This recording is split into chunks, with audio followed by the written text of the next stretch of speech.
in the street, okay, and Serena and I, we like walking around and smelling all that great, you know when the mash, when you do the boil and all that smell, and we're thinking, hey, we got to meet that guy, And so he's brewing all these great beers, and he was the head brewer for BJ's in Arsenal. So we started tasting his beers at our party, and he would brew for us, and we're like, well, we gotta go in business together. House, and he started growing hops and then in my kettle. Yeah, and then Serena started homebrewing too. That was like what, 5-6 years ago, maybe 7 years ago. Been 10 years. All right, so if I ever have a woman in my life that says you came over through hops in my kettle and won my heart, I will marry her in a heartbeat. That's all there is to that. Well, it's let's take note of that on YouTube. What's funny is that no one has ever said that. Both Serena and Dave started because I got her a homebrewing kit, and Jessica, who is Dave's girlfriend, got him a homebrewing kit. So that's how the whole thing started. It was the same year. And pretty much the and same. So we were kind of brewing side by side. We didn't know about each other. And just Lo and playing with behold, ideas. it's like, and then we had what was the first beer you did? Together?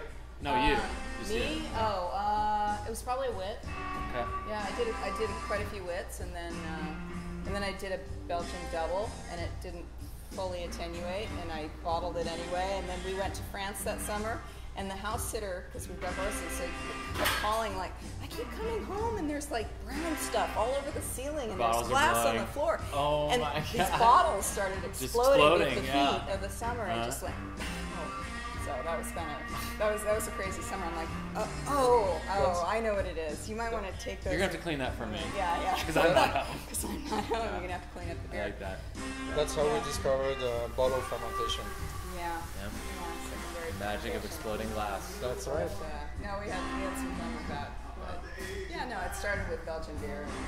And just the sheer frustration. I mean, I started thinking about it, like, how do we start a brewery? Because clearly I cannot keep my friends, fully quenched, because I'm just putting these little beers in these little tiny bottles. And then we started throwing these big parties, and so Dave would bring a keg and I'd bring a keg, and it just kind of fell into it from there. Provide free beer and they will come. Yeah. Yeah. Bring $5. That's what happened. Marty did when we brought back. Did you tell him about when we rode out with the keg? No, I didn't. Here, put this on your shirt and put this down for me, if you don't mind, and then into your pocket. So many people showed up with that one. I pedaled a keg. I pedaled a keg on a trailer out to Stone, and then got a full keg and pedaled back. I watched that video. You saw it? Yeah, I watched that video. Yeah, and you were complaining. It's like, I weigh 165 pounds and the keg weighs 180 pounds. And the crazy deal is, a lot of times when we're throwing a party, they're like, oh, you idiots are throwing a party again, and nobody shows up to the party. But this party, for some reason, it was like 3 Stone IPA, and I pedaled the keg here. And everybody showed up, which was kind of anticlimactic, because I think I was passed out at like 9:15. We got up at like 6 a.m., we surfed, and then we... Do you need it? I don't know what you're asking. Leave it? Are you guys going to sit down? What are your plans? You want to hang on to that table, or you want to, what are you guys going to do? I don't think we need to. One more to know, so you still want to leave it? Leave it for a few more minutes, yeah. Yeah, that morning we had got up, we surfed, then rode out to Stone, picked up the keg, rode back, surfed again, and then had the party. And like by the time people came over, we were all just like so tired that just fell asleep. They partied at our house. Everyone was really excited. Everyone wanted to hear about the ride for sure. It's people still, when I tell them that, they're like, crazy. Like the reactions we get from people cycling around here, it's so funny. It's like, we told him we're coming up to Gloria Hills. I told this one guy, and he's just like, "Are you nuts?" I'm like, "Why? It's just like it's just a hill, We just want to go get a beer." It's like, you guys are idiots. So you guys are going. How far are you going? You're going all the way to Oceanside, right? You're going to Pizza We're going Court. back to Encinitas. We're going from here. You're going home. Yeah. Hopefully we're going here. Like hopefully Eagle Rock, potentially Craftsman. We're still toying with that idea, but we're going to cut across LA. We're going to go this cycling company called Swerve, and just check out their setups with their Isn't that the thing that did the, weren't you cycling with them for the Tour of California? Synergy. Oh, Synergy. Okay. But yeah, so then there's a motorcycle shop. This shop here, actually, they're good friends of mine, and Marty knows a couple of the guys, and they just opened a motorcycle shop and cafe in Venice Beach, and fixed gear bikes as well. So we're going to do there, and then we're gonna hit. Or we hit Marty Left Coast. What's that? No, Brewbakers in Huntington Beach, Left Coast. Hopefully, the brewery and bootleggers. Bootleggers. And the Brewbakers. We've been talking about going to Beach House. Is that what it's called? Yeah, the Beachwood. one in, Seal Beachwood. Beachwood. Beachwood. In Seal Beach? In Or Seal the one Beach. in, Yeah, is or that go the to one- Julian just opened. They opened a second brewing facility, so Okay. they're actually brewing. They're I not don't just think they were craft beer going bars. in Seal Beach. No, so it's a second facility. I don't know exactly what town that is, but yeah, I could get a hold of. It's in that same area, Okay. but yeah. And then definitely Oceanside Ale Works and Mother Earth Brewing. In Okay. Vista. And then home from there. So, I mean, it's, again, like, that's really Marty, what are ambitious. you looking we got for? a big day tomorrow. A plug, like a plain plug. Let me. Well, there's one right here. What do you? I'm just trying to plug in. It's like right in the wall there, if you want. Nobody's going to steal this.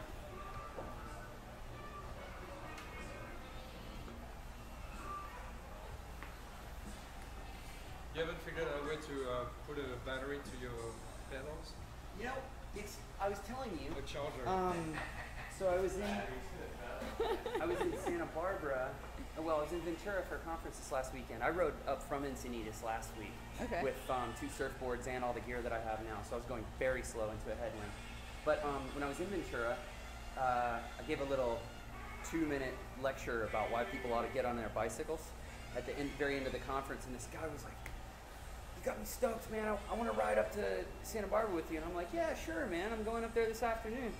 And I come down from the hotel out of the lobby, and he's there on a completely carbon bike with carbon cranks and everything.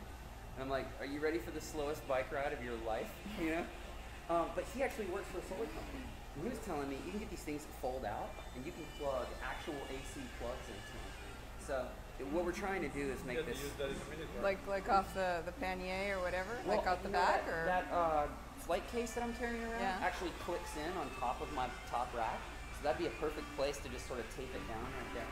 And we could have all the plugs going into the stuff that needs to stay charged, because when we get to a destination, we end up shooting pretty much the whole time we're there. All the cards are full and everything needs to be recharged. So if we get this to be a recurring sort of event, it'd be worth getting some solar power for sure. The pedals, I don't need any more resistance on my pedals though. I don't think that's the way to go. That's the last thing we need right now. Going a bicycle with the electric, That kicked my ass. that would be fun. These guys wanted to go on Decker when they called, and I said, maybe not. We just had no idea what we were doing, really. We were looking at Google Maps, like, we had We routed just something on pick like your all the poison dirt. Google Maps. We're like, well, there's that, and that. what's the one that goes straight up from Leo Carrillo? Yerba Buena. Yerba Buena? Really? Yeah. Because that one is the steepest. That's crazy. You sure? No, it's one over from Yerba Buena. Yerba Buena is the one that kind of winds through at the far end. Well, The one on Leo Carrillo that's the one where we met my brother. The one further after Yeah. after Yerba That is a steep mofo. Yeah, and it connects with Yerba Buena. I Yeah. can't remember what it is. Yes. Yeah. Do you ride too? I've done that one. Yeah.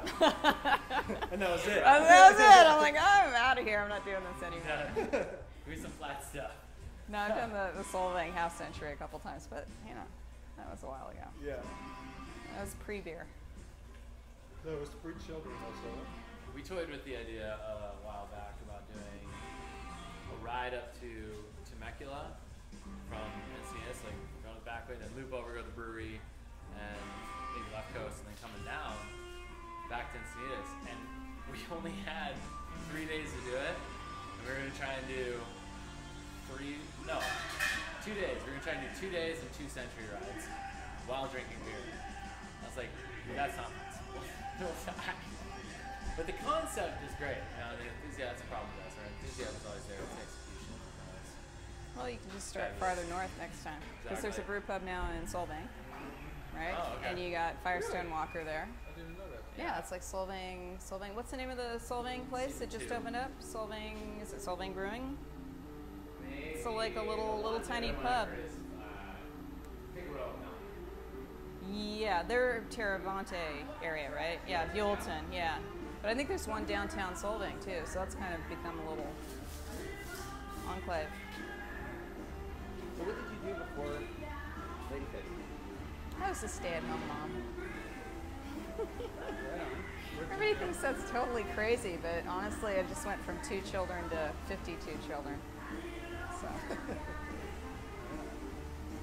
yeah. All right.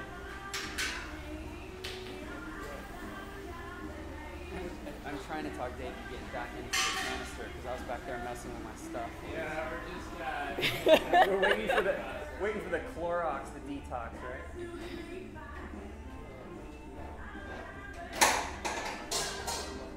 So these are some of our newest wine barrels that just came in. It says bad, which is bad for wine but good for beer. Yeah, that's it. So most of our barrels now come from Semler, which is right up the hill where you guys came from.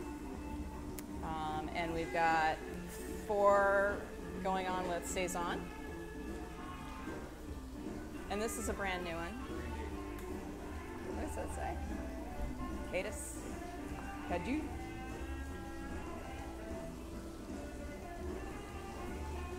So Saison was a spring seasonal, and we did a double batch and put half of it in the Sauvignon Blanc barrels. And before that was the Derailer, which was our kind of, spring seasonal for the Tour of California and the Tour de France. And so we call it Derailer because it's really high in alcohol and derails a lot of people in the process. So Jean-Luc was telling us a lot about the Tour de California and how it was right out front, but I was wondering, we didn't have him on camera, so I was wondering if you could just tell us a little bit about. Well, I mean, the first year was awesome because the route, all the cities kind of got together and they put the route together, and Stage 8 was supposed to finish here locally, which it did in Westlake, and the route went past the patio 4 times, and it went up the hill through across Mulholland and came down the 23, which you guys saw how steep that was. So that was a fun race because when it went by the patio, just whoosh right by. So, but 4 times. So we kind of camped everybody out on the patio and had a great day of just beer and bicycles. So a lot of our friends showed up. And, It's an intense ride. yeah. Yeah, knock my wheel out of true. Yeah, no, it was fun. But then this last year they changed the route, and Amgen being the sponsor, I guess they wanted it a little closer to But the their fun part is that capital. the last 2 years we've had actually 2 pro cycling teams coming here Yeah. after the race to have dinner. Oh, really? So, Yeah. Well, it was we had Flyby the first year, and then this last year was who was here? There was 2 teams, and I can't remember I which. can't remember which ones they were. But always a great group, and So it was fun. Like they come with wives and. They do a lot of drinking, or do they have another stage the next day? no, because this is the final stage. stage. because So they're this is it. They're This is celebrating like, or commiserating yeah. over their. That's Yeah, right. their exactly. They're only allowed to eat what the staff is giving them. Right. They're very disciplined about what they eat. Yeah. So that's the day they can do whatever they want. They get to come here and binge. That's right. Enjoy. But what's funny is that the first year that they did it, there was this guy who wanted to leave our place at 11 o'clock and he couldn't get a cab. And so I'm coming out and I say, well, where are you heading? He said, I'm just headed to the hotel in Westlake. I said, I'll take you there. So I take him in the car and he's telling me he's the doctor for one of the pro teams. And then the following year he brought the entire team. He remembered the place. It was kind of fun. Wow. Very cool. Who was it? Was it someone finished a race recently? It may have been like Lance Armstrong a couple years ago. And they said, "What's the one thing you want right now?" And you've been proud. He's like, "I just want a beer." So he was going to say, I want to go to Disneyland. Yeah. No Disneyland. He's like, "I want a beer." Okay, I can respect At least that. he's honest. Fair you enough. know? At least he's honest with But I that. bet he doesn't I drink didn't say. Budweiser though. Shh, don't say the B word. Yeah. No. B word. Don't say the word. Nice. Yeah, I like the new tank. Yeah, it looks good. It fills out the little area. It feels right in there. Yeah. We just got to get the. Dave. Sorry. So Dave, Marty, Matt. Yeah. Dave, Adam. Nice to meet you, Adam. Nice man. You guys are on the bicycle cruise, huh? Yeah, that's right. Maybe they're like swinging us like, yeah, they come from Oxford. I'm like, it would take me like all day. It took me 10 hours. It took us We came close to that. Yeah. We got close. There were a few flats. We had a guide. Few flats. Yeah. He showed us the way. He's tour guide Barbie today. We were about to go Tour guide I'm glad Ken. we had that tour guide. wrong way. Well, it's always good to not go the wrong way when you're trying to drink beer. Yeah. Yes. Yeah. It definitely adds an urgency to success. Yeah. These guys are climbing fast actually, despite all the equipment. Yeah. But every time we were climbing, I was like, this is really hard, but we're going towards beer. We were, A little motivation, Right. caring. Well, then you get the owner of that brewery, then you're like, God, now I gotta do something. I can't keep screwing up so much. I got shit to do. You know? It's all right. Gotta get there. And then all of a sudden, I'm supposed to coach a soccer game. I'm like, you're kidding, right? I had completely forgotten I had soccer parties tonight. I was like, we are At like bad 4:15, people. I was scrambling to. It's all right. We got it under control. Chloe is conveniently the assistant coach for the team, so. I volunteered her to be. Laugh at the girls until you show up. we're still running it, dude. Yeah. So Serena, you told us earlier when we were at the table, we didn't have it on camera. You basically run this whole place? Like I said, I order the toilet paper and I mop the floors some of the time, so I guess that constitutes running the place. Sounds like a boss to me.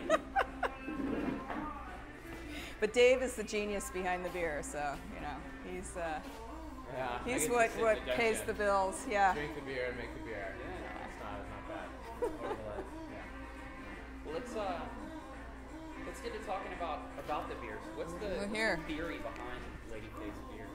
The theory behind the beer, I didn't know that you were mic'd. You're not going anywhere. Oh, wait a minute. Now you guys are attached in a very awkward. Yeah, Oh, wait a minute. We're connected at the hip. perfect.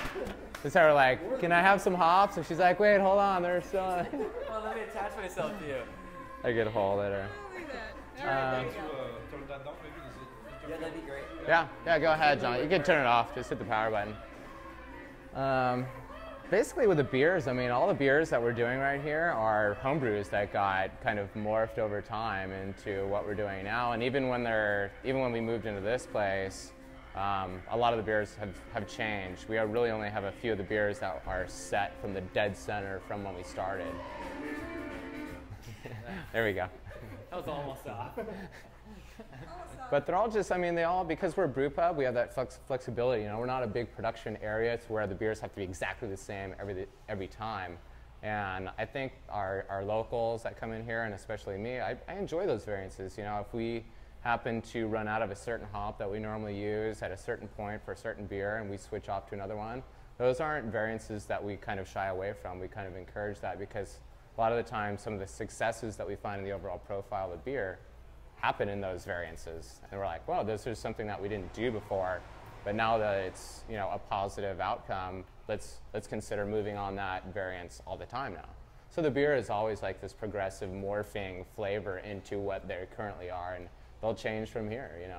Obviously, when we get to a point, maybe in the future, in the dream world, if we have a bigger brewery, that would be much more of an important time to have more consistency and stuff like that, because when you're buy a bottle of beer at the supermarket, you want it to be the same every time. So the beauty here is that we're a local brew pub. The beer stays here. We sell it to a few random bars that are in the area, but other than that, we enjoy that little, changes. Our double IPA currently is 11.1. It started off at like 8.5. So, it's all the beers change. So that's fun, and I guess overall. When it gets to the one, I like stop.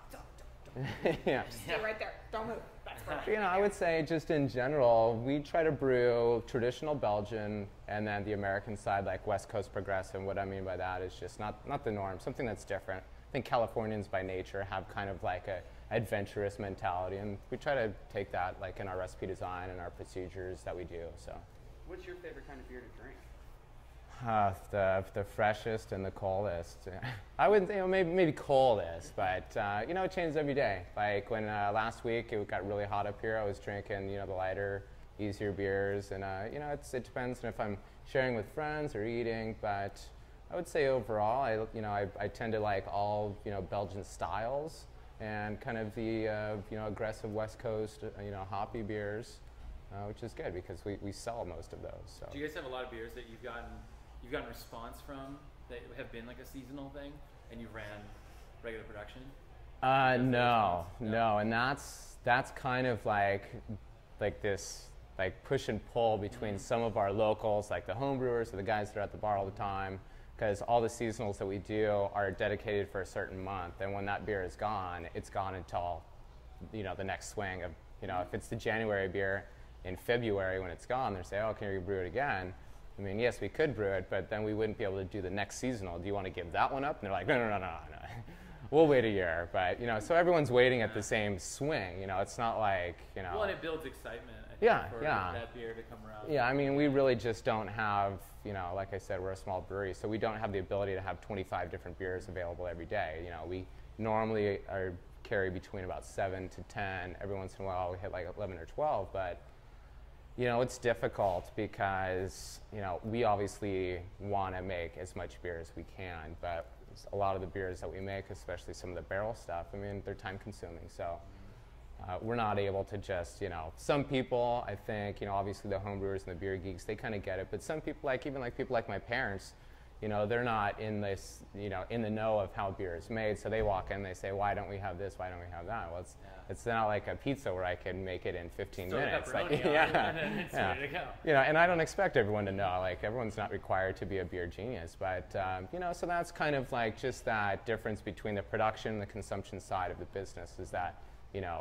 we drink, higher alcohol, heavier beers in the wintertime and lighter, cleaner, crisp beers in the summertime. That's seasonality. So if someone happens to love stout, they're not going to find it in the middle of July, at least here, It still exists out there in the universe. It's just not here. Not here. Yeah. Will you tell us a little bit about the weekly beer and what you try to do? What's it, the weekly Firkin? Yeah, we do a new cask every Wednesday, and there's not a lot of cask beer like in Southern California because of people, I think, have this pretension about the temperature of the beer, and it's just not, it's not popular because it doesn't have a lot of carbonation. It's at a different temperature, but we like all things beer, so we have an opportunity to do the cask program here, and people have kind of gotten behind it, and the locals really like it. But what we do basically is we take one of our normal beers that's in production and we'll pull it off and put it into an English cask, and it gives us the opportunity to add spices, wood chips, different yeast strains, all sorts of whatever. Like the one that's on right now is our double IPA with mango, puree, and cayenne pepper. So we could do whatever we want. We could do some weird stuff that. Yeah, you officially blew their minds earlier. Yeah, no matter what happens at the, What's the one that's coming up tomorrow? Tomorrow is going to be, it's our house triple with Grains of Paradise, which we call. My favorite. What exactly Three are- Tickets to Tell Paradise. us what exactly are Grains of Paradise. Grains of Paradise is like the cousin of a white peppercorn. It has the flavor of white pepper, but it has the aroma of like guava and passion fruit, like tropical tones. Whoa. So it's kind of different. It's a really unique spice. Yeah, it's cool. We like it a lot. It's fairly traditional in like old school brewing in Belgium, but it's not something that a lot of younger modern brewers are using because it's just, it's a little different, Do you guys use any dishes here? I'm sorry? Do you use that in any dishes? No, but we should. As far as, you mean the spice? Great idea. yes. Boom. Yes, royalty check. Royalty checks. Yeah, I'm man. waiting for those. No, we don't use that spice in the cooking, but we probably could and should. It's not something that's widely available. It's not like sugar or salt that you go to the supermarket, but there's vendors that sell it, and it's readily available if you pay attention and find it. And it's fun because it's got that peppery characteristic without the heat of Yeah. pepper. Yeah. Well, you're talking about like the ghost pepper, using that. How it's I got think that we have ghost some pepper right over flavor. there. I think we have some. Really? Just this little his stash. All his stash. Yeah. These are Grains of Paradise. So, let me, if we grind some up, you could kind of, yeah. So exciting. So, that's what they look like. So they're kind of unassuming to look at, and they have no smell because they're not cracked open. I mean, you could smell it. It's got nothing to it. Zero. Yeah. But when you give it a little grind, it really opens up, and you get some super fragrant. Like, we use such a little amount of this in a cask. We use like a few grams of it.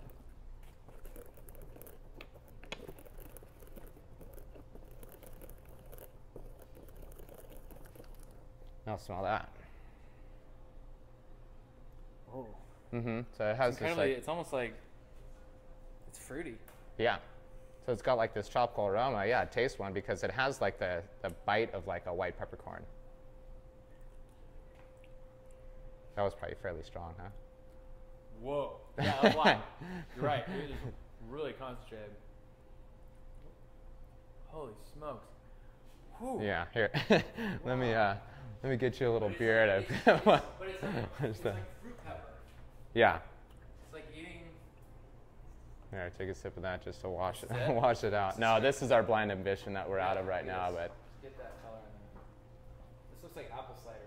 yeah, it's a little yeasty. I was just, I give that to you just to wash out that pepper character because it's pretty Yeast. strong. Yeah. That's our double. It'll be up in a few days, but we're sold out right now. But I love chunky beer. This is so good. yeah, it's got a lot of nutrients in there. A lot of nutrients. Yeah. So Who needs kombucha when you got this? Yeah. so John Luke was telling us that you and him and Serena went to Belgium. Yeah. Had you ever been there before? No, it was my first trip over there. It was pretty awesome. I'll put this down real quick. Can you just tell us a little bit about the trip and what that kind of showed you about the beer making? Yeah, well, I mean, just we always enjoyed Belgian beer from the beginning when we started drinking beer when I was 21, and when we came up with the concept to open a brew pub, immediately, I mean, this was 3 years before we opened this place. We actually got a 3-liter Magnum of Belgian beer and drank it and decided that every day or every week I'd throw a couple bucks in there, and after a few years there was like $4,000 in it. And we bought tickets and went over there. My girlfriend and I ended up staying for 30 days. We met up with Serena and her family for a week, and we traveled around. And a lot of the concepts that we have for here kind of come, not exactly, but kind of like the fundamentals, the philosophies of the way that they do business.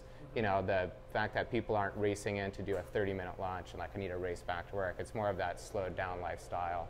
And even in the city, I mean, we spend a lot of time in the countryside in these smaller towns, but we really enjoyed it, and it's just it's a different pace of life. Lunch would last an hour and a half, and and it's, to me, when people have the idea of French or Belgian or any kind of European cuisine, they think that it has to be this high-end, like expensive, super small plates, and there is countrysides to every country, and especially in France and Belgium. So a lot of our dishes reflect that with like the cheeses and the sauces and the meats and stuff. So to me, it was a lot of fun in general. I mean, we got wasted day after day. I mean, we had a good time. Yeah, we had a good time. We went to a lot of breweries, went to a lot of brew pubs.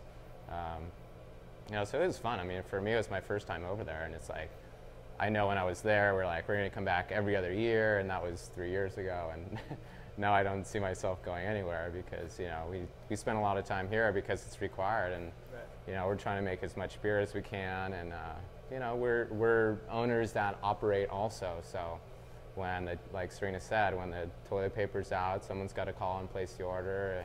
And the bar stool breaks, someone's got to get out there with a wrench and the nuts and the bolts and fix it. So those are just the little things that we do that require us to spend a lot of time here. But it's not.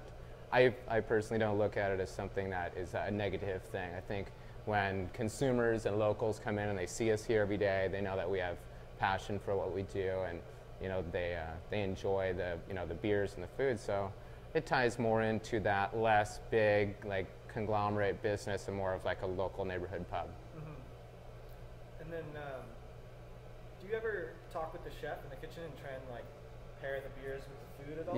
Yeah, we do a lot, and whether he listens to me or not is up for argument. But no, he's pretty accepting, and we do every quarter, so 4 times a year, we do a brewmaster's dinner, and that's all beer-infused plates with special beers that either have never been released or barrel beers that we'll pull out. And there's a lot of stuff. I would say about 60% of our menu has beer in it, whether it's like dressing for the salads or the French onion soup we actually make with wort, from the brewing. A red ketchup's really good. Yeah. So there's, we always kind of trade back and forth, and he's been here only for about 6 months, but he's really coming around. Not everyone is, beer, crazy. So he's getting it, and he's accepting to it, and he's more than willing to try new things. So we have a good relationship as far as the way that we trade, you know, our concepts and ingredients and flavor kind of ideas back and forth. Yeah. And it helps that he's like the most normal chef I've ever met. He's not a raging alcoholic or a drug addict, so he's great. Although I'm saying he worked with the growler and triple today. Oh, did he? Is he a new chef? Is that why he just hasn't developed his tendencies yet? I mean, he's fairly young, but he's been in the kitchen for 10 years. I don't know, you know. We know a couple chefs back home in Encinitas, and they're all nuts. Yeah, I think it's required. Yeah. It's required. You guys have a Weizenbach on? Is that for like Oktoberfest? That's left For either you? We just haven't cleaned the chalk off the board. Oh, okay. It's I saw coming it. again. Do you get a lot of barrels from Dustin? No, well he used to. We used to, but they just changed ownership, so that relationship is gone now. So Yeah. new now is Yeah. Sandbar. You guys pedal past Sandler's Melba Family Wines today, so most of those barrels are from them. Yeah. Just picked up a couple more. What'd you grab today? They were cab barrels. Really nice new ones, too. We did a cab barrel aged Weizenbach last year, and that was just died. Yeah, that one went pretty fast. We're gonna brew Weizenbach late next week. It's our October beer, so. Okay. Last year, a single batch sold in 10 days, so this year we're making 2 batches, so maybe it'll last a little longer. It was popular. I mean, we don't really lean towards the German-style beers, mainly because a lot of them are lagers, and they take just a longer production time, so we kind of focus on the ale side of German brewing, and just me personally, in that October time, I know a lot of the people under the big tents are drinking Vienna lagers and Marzens and stuff. We just don't have the time to lager beers, so. But when we look at the ales, for me, I like the Weizenbach, which is just the dark wheat beer.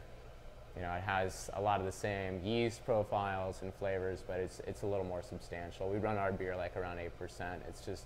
It's different. It's not a wide style in Southern California, you know, because it's dark and it's German and it's, you know, so it's not super popular. People are doing it, but for me, I like a Weizenbach. Well, but tell them about that crazy. You did wild yeast interjection into the Weizenbach, and was that Yeah. aged as well? Right? Yeah. That was just off the charts. That was the Verrücktweizen, which is crazy wheat in German. And basically it was a cab barrel that we took 60 gallons and put it in the Weizenbach in a cab barrel.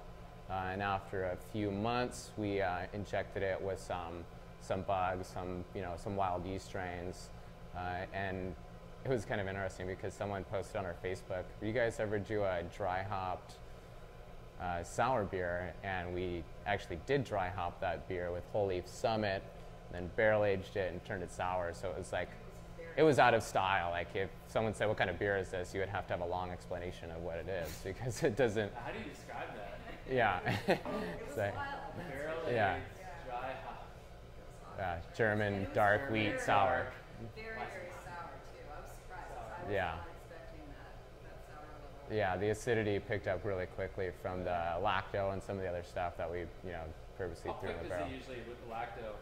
Like, I mean, when you put it in, how quick will that sour develop and turn into a beer usually, or is it? I mean, I'm sure it always fluctuates. It depends. There's a lot of variables, but most of it is oxygen transfer with the beer. So how full the barrel is. If there's absolutely no headspace in there, it's going to take a little longer, and also temperature. So you could actually sour, depending on the volume of culture that you put in there. If you have the right volumes to beer to culture, you could sour something in a day at 130 degrees, but at 75 degrees, it can take a year. So depending on temperature. Once you cool it off, it kills it, right? Or No, it doesn't really stop. It slows down. It gets sluggish, but it doesn't necessarily stop. Always continue. Yeah, and even if you bottle that, let it sit in your cellar at home for 10 years, it'll continue to just keep going. Or if you're lucky, some of it will blow up. Yeah. We had a bottle. We tried some home brewing. I said Rod and spread every year.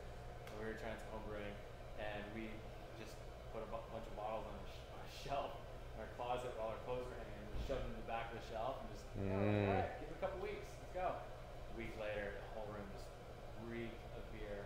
It was a bad day.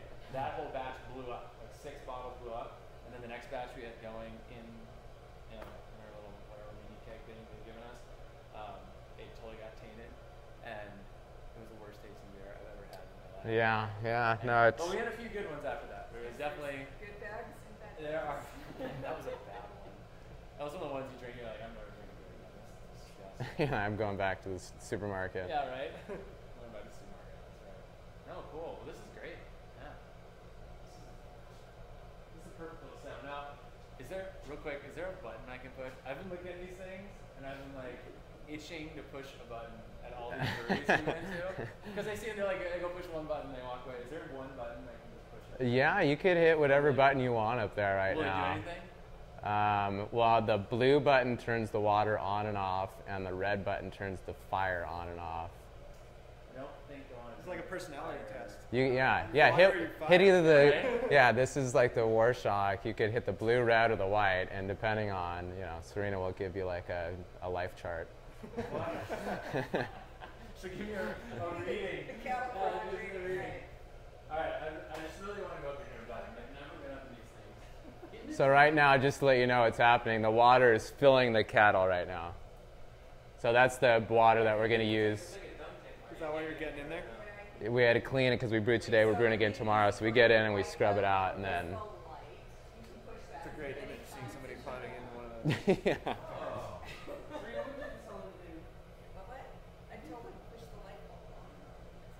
Yeah, it's important to see. So how many beers different types of beer do you brew a year? A year, we do one for every month, plus our 8 standards, so 20. But then some of them will spin off into the barrels, which will be their own entity. So. And then you have the weekly ferment that's Yeah. it's basically one of the 20 that has Yeah. a bunch of additives. Exactly. Now we're making. Now you're making noise. We're heating up the water. Does this make you nervous seeing this guy up there? No, right now it's safe. Oh, okay. Yeah. All the valves that are danger are closed, so we're good. And various buttons do various things. Now, when you get even bigger, like in New Belgium or Sierra Nevada, What are the working hours when you're doing this? Normally I'm here like 9 to 5 type of thing, but a lot of the times I'll stick around longer for whatever. Today we just placed a new tank on the other side, so the first 3 hours of the day we're struggling to get this 1,000-pound thing into position. Yeah. That thing was giant. These are a lot easier because we have space in here, but those tanks out there, because of the restaurant area, it makes it difficult. Yeah. Good job, Adam. Dude, I've always loved that. I love pushing buttons. Yeah. Like the kid that you get it, you sit him down in a new car, and he's like playing. You could open that left hatch and turn on the light to look at that one too. See, the left side is the mash tun, the right side is the kettle, and then the bottom left is like a hot water storage area. Yeah, so if you want to swing that up, you can. It's got like all sorts of probes and screens. That white button to your right is the light bulb. Yeah, there you go. So that probe in there, that's the temperature probe, and then the screen underneath is what separates the liquid from the barley husk. What purpose is the idiot looking in from the side? That's a good one. That's it's important. That's the secret ingredient. Go ahead. Okay. Stick your head right on in there. Yeah, you could start doing some whale sounds. We boil everything past that point. Yeah. It all gets Although, bicycle chain grease, that's an ingredient we haven't tried. Yeah. We'll have to go into the Industrial next batch character. of, derailleur, right? Yeah. Tastes like South Central. Last year we did a ride from Long Beach to LA. Well, it depends on what we're gonna do. If we go to Little Rock, then We've done LA quite a bit. interesting. We'll often take the train out and ride over like Venice Beach. It's like a show.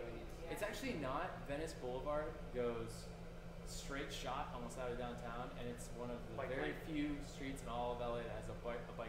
Right. And you can take it all the way to the beach. So if you gotta go to Santa Monica, you can just take it to Venice and then cut up on the. Although from path here to, because we have a friend who, he works at USC, he's a PhD Mhm.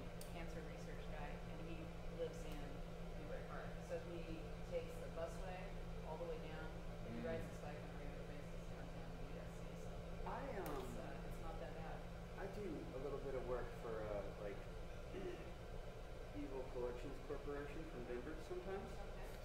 video work and stuff.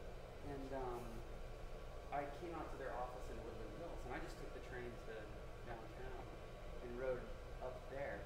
And in between downtown and Woodland Hills, there are a lot of segregated bike paths, and that's most of the trip from here to downtown, right? Yeah, there's some good ones. Right along the bus route. And then the crazy thing was last year, if you're coming from Long Beach or to or from Long Beach, from like basically South Central, it's really easy. And then you get there and it's like just the worst. There was every Like, why manner did of we come sharp here? shit you can imagine in the street. Because you take the LA River bike path and you're like 16 miles of segregated, smooth, wide bike path, and we did it in like an hour and a half or something, just cruising along. And then we got into South Central, and the next like 8 miles took us like 4 hours because we like popping tires, like get honked at. Like, Yeah, it's hard to bunny hop a crackhead on a bike like that. 90 pounds of gear you can't buy that guy with the steel reserve in his hand. Yeah. It's really difficult to do. Now that's a good beer. Well, thank you, man. Of course, yeah. Appreciate you letting us come back Yeah. here and Probably. Of course. goof around a little bit, nerd out. Yeah, I wanna get a bunch of B-roll out in the front. That's something that you guys really have going on here that's different than what we've seen so far. Oh, the patio. Well, the patio and the restaurant. Yeah, the restaurant, like community, was really cool. Brew House has a restaurant, but I do that too. it's a different kind of feel. well, it feels more like Stone. like American. It says more like that. Oh. You're saying like that. This feels more. It's like going to a brew pub and a lot of other Yeah. Feels comfortable. Yeah, that was something that, like you were talking about, like when I was in France, it's so awesome to be able to go somewhere and sit and not rush and not be rushed. You know, here it's like, if I'm not ordering a drink every 10 minutes, it's like, here's your check, you know? And Got the yard. it's the yard house. okay. have to throw something at a waiter in Europe to get a bill. Right. At the Which is yard house, they cool. put it ready after every single beer you order at the bar. It is so obnoxious. I just take it and I put it down and hide it under the placemats. Actually, we do that. No, and I resisted the whole way, you know, but. Some people have said yes, some people have said no, as far as just the concept of it. But it's something for us, like we said, it's so easy when we decide to do something, we can implement the next day. And we're Try it out. You guys can Yeah. stuff all done. That's the beauty of being small. How big are you guys trying to get? Maybe Errol's doing it right now. Right now, And on last year we another did day, 500 we're like, cigarettes. ah. Last year we did, We're having fun. It's fine. But Just no, swap out you know our what? I mean, tanks. we do the can't for yourselves. So it's just like that's those under. I think I'm like around under 1,000 or around 1,000. Those are the places we really care about. Yeah, Really last do. year we did 533. This year you should do around 800. Because last year we didn't have those 2 tanks over there. Okay. We just had these 3. Well, and Jean-Luc was saying, we gotta get more, we gotta get more. We always need more. Right. Yeah. Well, I mean, we're out of 2 beers right now. When are they coming again? More 2 tanks? weeks. Oh, really? Well, it's, it's something that, No. I mean, more tanks. When are yeah. more tanks coming? Well, even if we place an order right now, that most of the tanks are all custom made. They're not like a pair of shoes, so they're like, 8 weeks out at the minimum. That's, yeah, usually 16. My shoes are custom made.